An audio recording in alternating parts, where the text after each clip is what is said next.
There seems to be more trouble for the NDA. This is 2020 coming to an end with an ally trouble emerging for the BJP on both fronts, from JDU in the east to AIADMK in the south.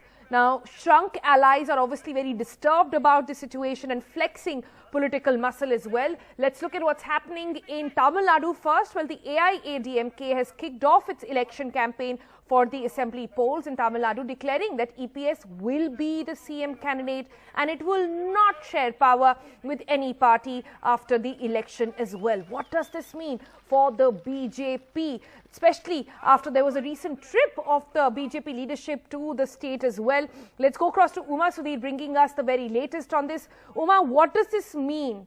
Is there trouble in the alliance of AIADMK and BJP? Quite an aggressive move by the AIADMK to say that we've announced a chief minister candidate and we will not get into an alliance now.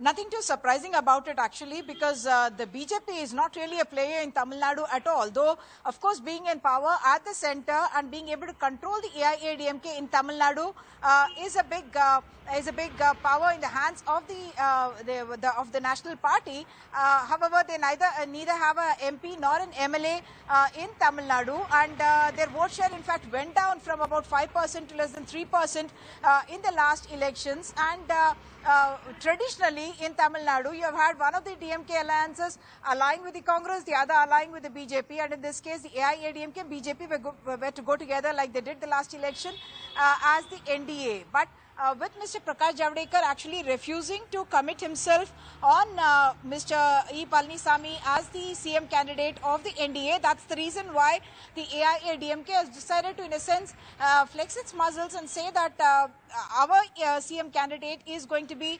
Palaniswamy EPS, and if any national party wants to have a say or wants to dictate something, then we are not going to fall in line with that. We are willing to go without that party. That's the reason perhaps that OPS and EPS did not make a reference to any ally, leave alone the BJP, during their meeting yesterday. And very clearly they want to be the people who are dictating the terms in this alliance. If the AIADMK and the BJP will continue to be fighting as NDA, then they want to be the lead partners and the leaders in this particular context. So while the BJP was hoping that in the absence of Karunanidhi and Jayalalitha, the tallest leaders in Tamil Nadu politics in the last elections, if they are hoping that their foothold can increase, they would want to have more of a share in the state politics. They would have also hoped that there would be a Rajinikanth who would possibly back them or help them in some manner. But all those plans, in a sense, seems to be going awry.